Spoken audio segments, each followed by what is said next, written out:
The invitation arrived on a Tuesday.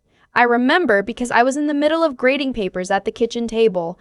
I teach third grade at a public school in Columbus, Ohio, and my phone buzzed with a group text from my mom.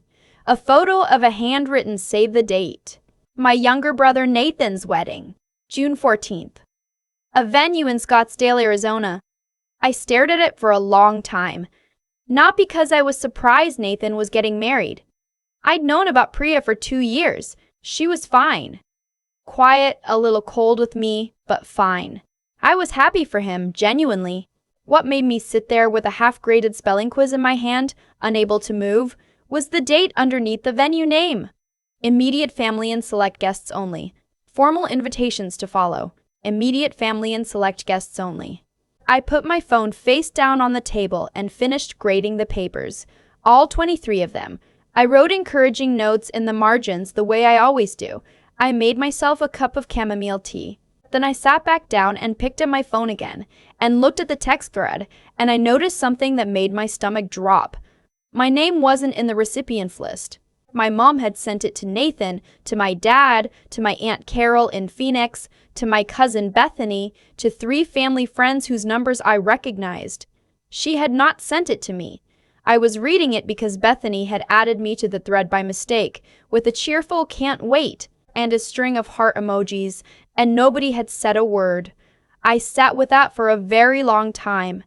Here's what you need to understand about my family before any of this makes sense.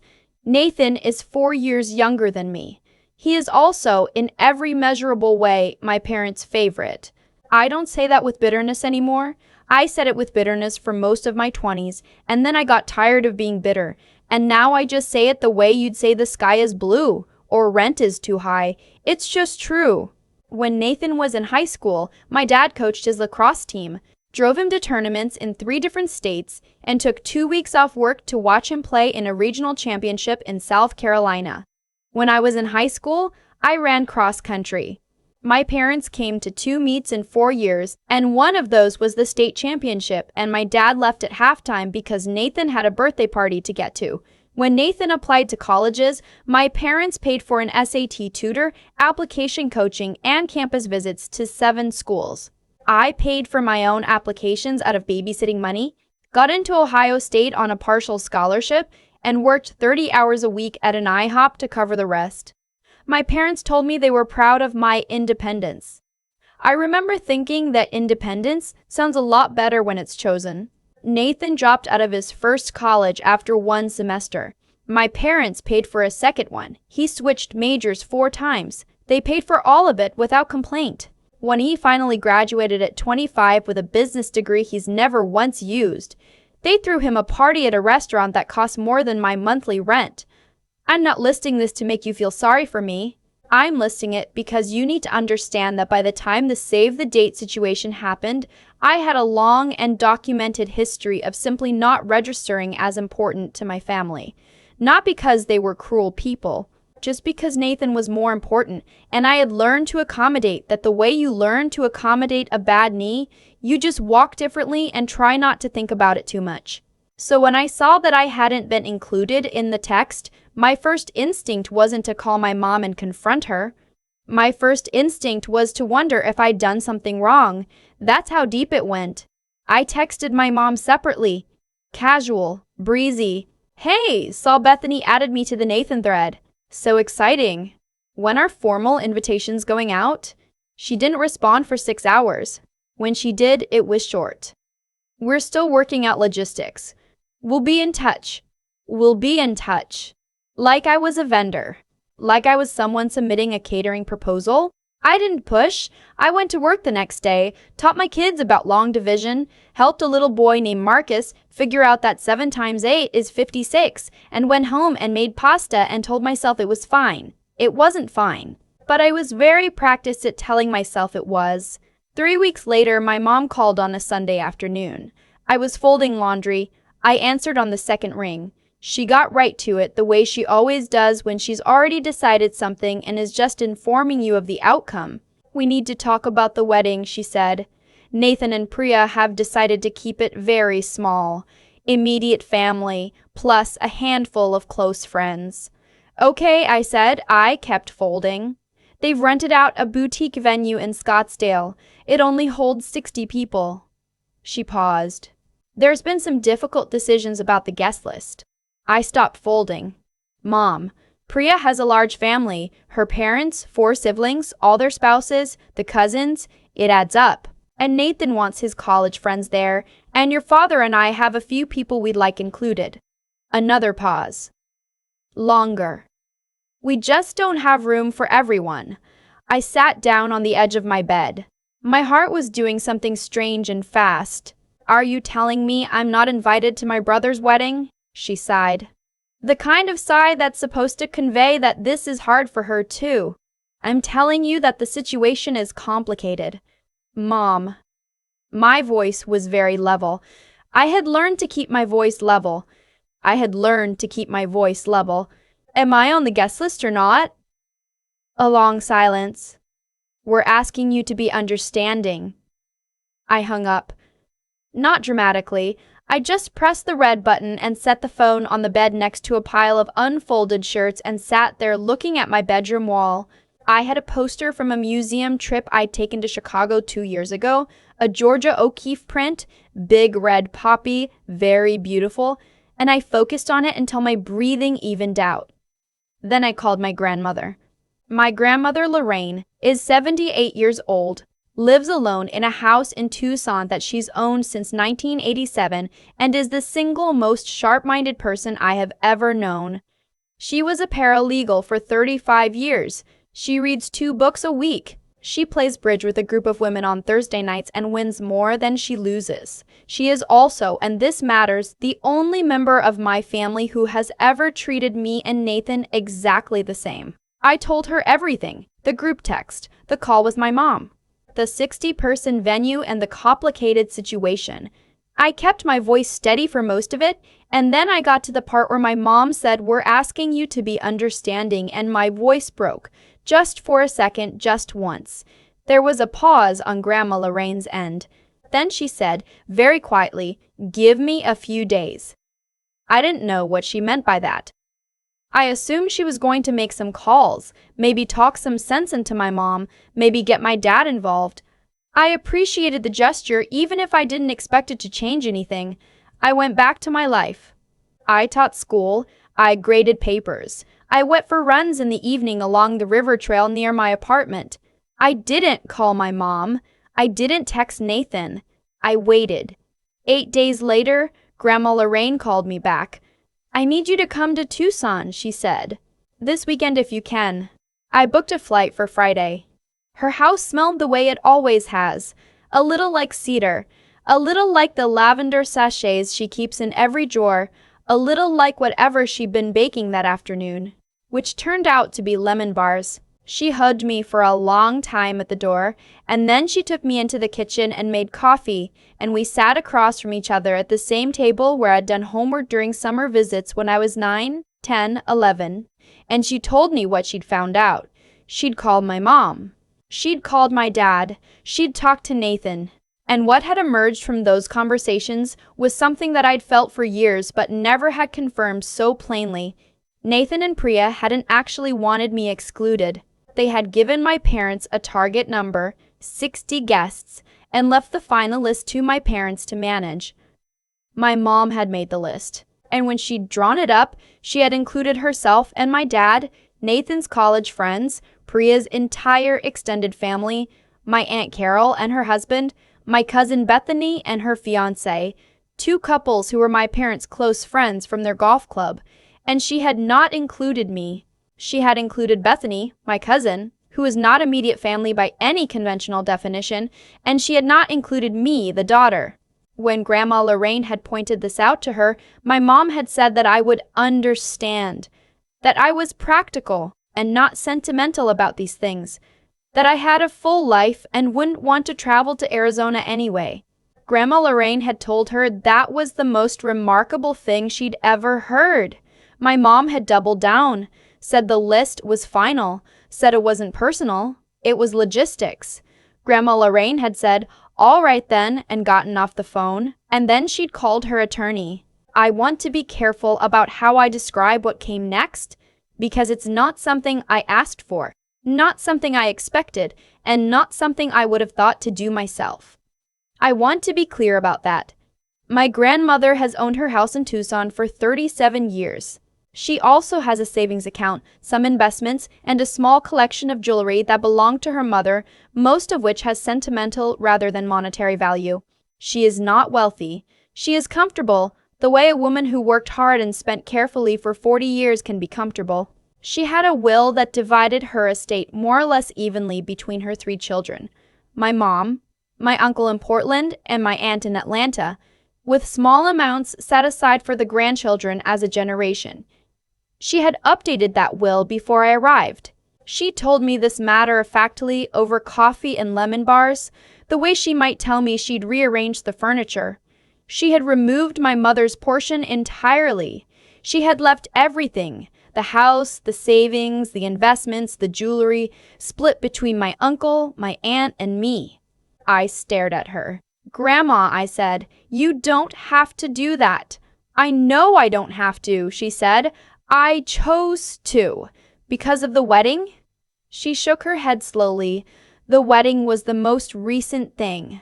"But your mother has been doing this your whole life, and I've watched it, and I should have said something sooner." She looked at her coffee cup. "The wedding was just the moment I finally did." I didn't know what to say. I still don't really. I thanked her, and she waved it off, and we ate lemon bars and talked about other things. Her bridge group, a book she was reading about the women of World War II, the hummingbird that kept coming to her feeder in the backyard. But before I left to go to my hotel that night, she put her hand on my arm and said something I've thought about almost every day since. "You have accommodated people who should have accommodated you," she said. "That's gonna stop." I flew home Sunday night. I did not call my mom. I did not tell her about my visit. The wedding was 6 weeks away. I had made my peace, or tried to, with not going. I had even started to feel a strange kind of lightness about it, the way you feel when something you've been dreading is confirmed and you can stop dreading it and just move forward. I wasn't going to my brother's wedding. That was horrible and also just true, and I was going to be okay.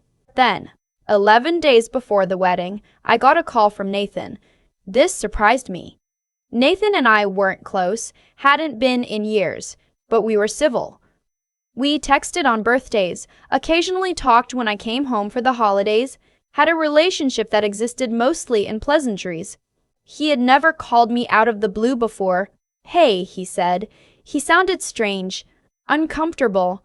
"I need to talk to you about the wedding." I braced myself. "Okay." I found out. He stopped. Started again. I found out we stopped. Started again. I found out what Mom did with the guest list. A pause. "I'm sorry. That wasn't what Priya and I wanted. You should have been on the list from the beginning." I didn't say anything. "I want you there," he said. "I want you there. Will you come?" I was standing in my classroom after school, erasing the whiteboard, and I sat down in one of the small 3rd grade chairs, which was not built for adult bodies, and I tried to figure out what I felt. I felt a lot of things. I felt glad that he'd called. I felt something complicated and sad, that it had taken Grandma Lorraine's intervention to get him to call, that he hadn't known, hadn't asked sooner. I felt the long weight of 20-some years of being the less considered one pressing down on my chest in that small chair. But I also felt, underneath all of that, the genuine warmth of a brother who was asking me to come to his wedding. "Yes," I said, "I'll come. I will not tell you that the wedding was simple or that I arrived and everything was beautiful and my mom apologized in a heartfelt way and we all hugged and it was healed. That's not what happened. What happened was that I flew to Scottsdale on a Thursday, checked into a hotel that was not the one my family was staying at because I'd booked separately and also honestly because I needed some space, and went to the rehearsal dinner that evening. My mom saw me walk in and her face did something complicated. Not angry, not happy. Something caught. She had not known I'd been reinvited. She composed herself quickly. She's always been good at that, and came over and hugged me and said it was wonderful that I could make it. No acknowledgement of the conversation where she'd told me the situation was complicated. No acknowledgement of anything. I said it was wonderful to see her too. My dad hugged me and said, "We're glad you're here, sweetheart." He meant it, I think. He's always been less calculated than my mom, more passive, a follower in the favoritism dynamic, not the architect of it. I squeezed his arm and said I was glad to be there. I found Priya and congratulated her, and she was genuinely warm with me, warmer than she'd ever been before. I don't know if she knew the full story. I didn't ask. Nathan found me near the bar. He looked relieved and guilty at the same time, a combination I hadn't seen on his face before. He hugged me harder than he usually does. "I should have checked the list," he said, quietly, near my ear. I should have checked. "You didn't know," I said. Because he hadn't. That was true. "Still," he said. We stood there for a second. Two people who had somehow gotten to 31 and 27 without ever being particularly close, trying to figure out what we were to each other. Then someone called his name from across the room and he went, and I got a glass of white wine and found a seat and tried to be present. The wedding the next day was actually beautiful. The venue was a low, open space with terracotta walls and views of the desert. And the ceremony was at sunset, which in Arizona in June is something close to spectacular. The sky went orange and pink, and then deep blue, and the mountains in the distance looked like they were painted. Priya was luminous. Nathan cried, which I'd never seen him do, and it made him look more like a person than he usually does. I sat in the third row. My mom and dad were in the first. We didn't speak much. At the reception, I danced with my uncle from Portland and ate the best chile verde I've ever had in my life, and talked to one of Nathan's college friends about a road trip he'd taken along Route 66 the previous summer. I was fine. I was better than fine, in some ways. I had gotten there, and I was there, and I'd made a choice to be present. But there was a moment, just one, where I was sitting at my table, watching my parents across the room, watching my mom laugh at something one of the golf club friends had said, looking so easy and social and unbothered, and I felt the old weight of it settle back down. She hadn't apologized. She hadn't explained. She had simply absorbed me back into the family picture, as if the conversation where she'd told me I wasn't on the guest list had never happened, and she expected me, as she always had, to accommodate. I took a breath. I thought about Grandma Lorraine in her kitchen in Tucson, saying that's going to stop. Then I got another glass of wine and went back to the dance floor. The fallout came 3 weeks later. Grandma Lorraine told my mom about the will. I don't know exactly how the conversation went. Grandma didn't give me a word-for-word account, just the outline. She'd called my mom one morning and told her plainly. She had updated her will following the wedding situation. My mom's share had been redistributed, and this was not something she was open to debating. My mom called me that same afternoon. She was not yelling. My mom never yells. That's never been her style. She was cold the way a room is cold in January, the specific cold that makes you feel it in your teeth. She said that Grandma had told her that she found it deeply hurtful that I had gone to Tucson and apparently convinced an elderly woman to change her estate planning, that she expected better of me, that I had always been resentful of Nathan, and this was just further evidence of it. I let her finish. Then I said, I didn't ask Grandma to change anything. She made that decision herself, before I even arrived. She did it because of you. She did it because of how you made a guest list, I said. My voice was still level. I had had a long time to practice being level. I didn't coach her, and I didn't ask her, and I didn't even know until I got there. You can be angry if you want, but you can't be angry at me for something I didn't do. Silence. You excluded me from my brother's wedding, I said.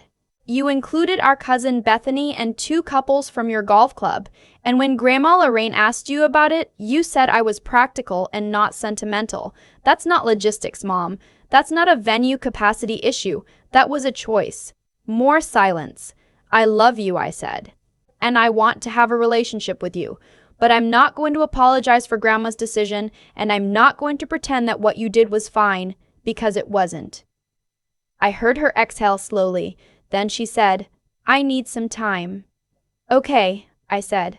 Take the time. And I let her. That was 9 months ago. My mom and I have talked several times since then. It's not fixed. I want to be honest about that.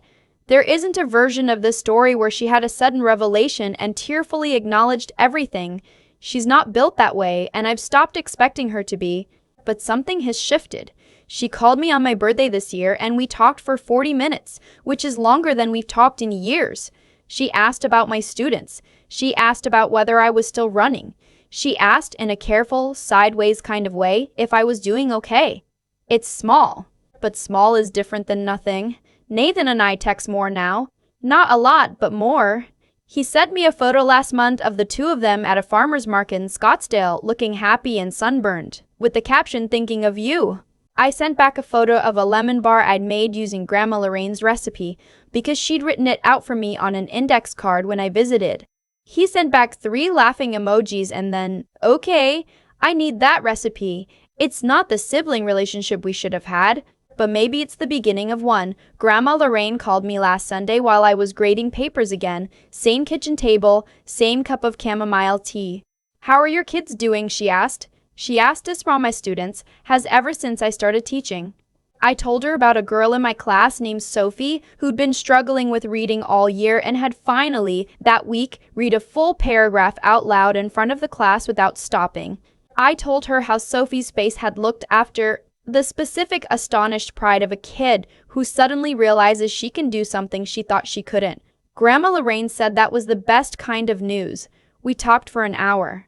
About her Thursday bridge game and the book she was reading and the hummingbird feeder and the lemon bar she'd made again. About nothing urgent or important, about just life. Before we hung up, she said, "You're doing well." Not a question, an observation. I thought about it after we got off the phone. I was still at the kitchen table.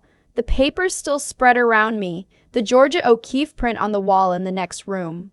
I thought about the Sunday afternoon I'd been folding laundry and my mom had called and I'd sat down on the edge of my bed and not known what to do with any of it.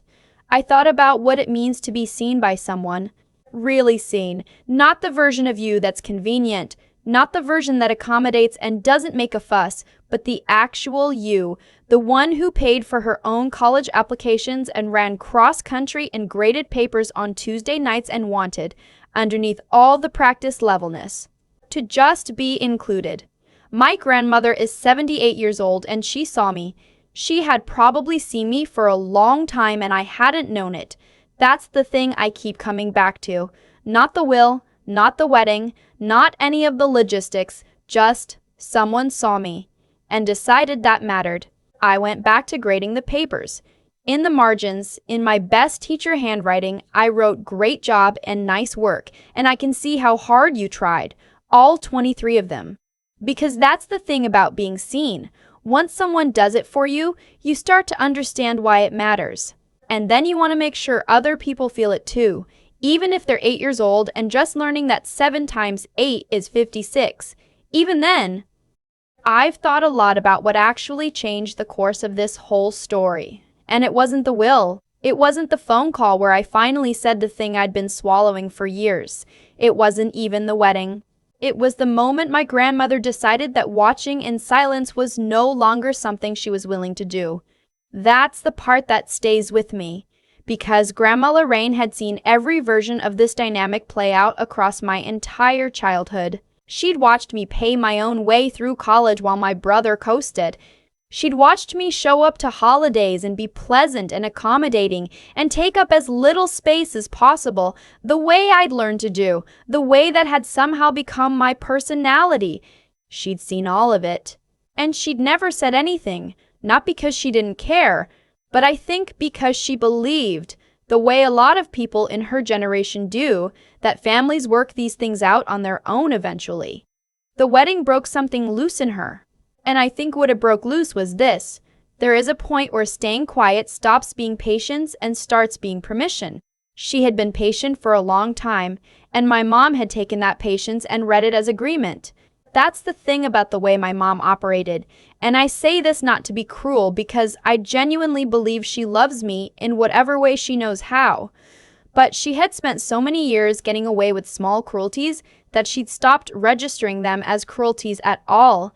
Leaving me off a wedding guest list while including my cousin and her golf friends wasn't a deliberate act of malice in her mind. It was just logistics. I would understand. I was practical. I wouldn't make a fuss. She was right about that last part for a very long time.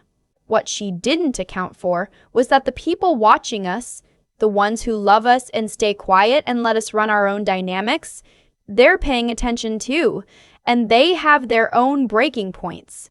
My grandmother's breaking point looked like a phone call to an attorney. Mine looked like hanging up the phone after my mom said, "We're asking you to be understanding." And finally, for the first time in my adult life, deciding I didn't have to be.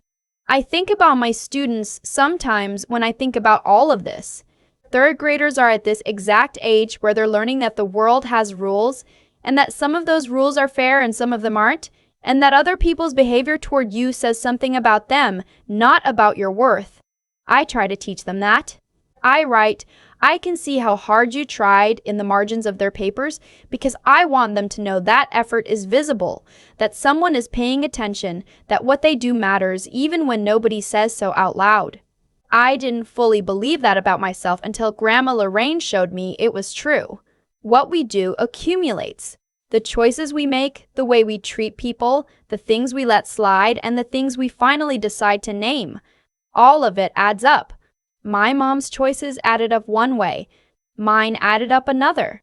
Grandma Lorraine's decision to finally speak added up in a way that nobody in my family anticipated. None of that is magic. None of it is luck. It's just the long, slow arithmetic of how you live. I'm still teaching. Still grading papers at the kitchen table on Tuesday nights. Still running along the river trail in the evenings. Nathan texts more now. My mom and I are finding something careful and new, if not repaired. And Grandma Lorraine is making lemon bars in Tucson and winning at bridge on Thursday nights. That's enough. That's actually more than enough.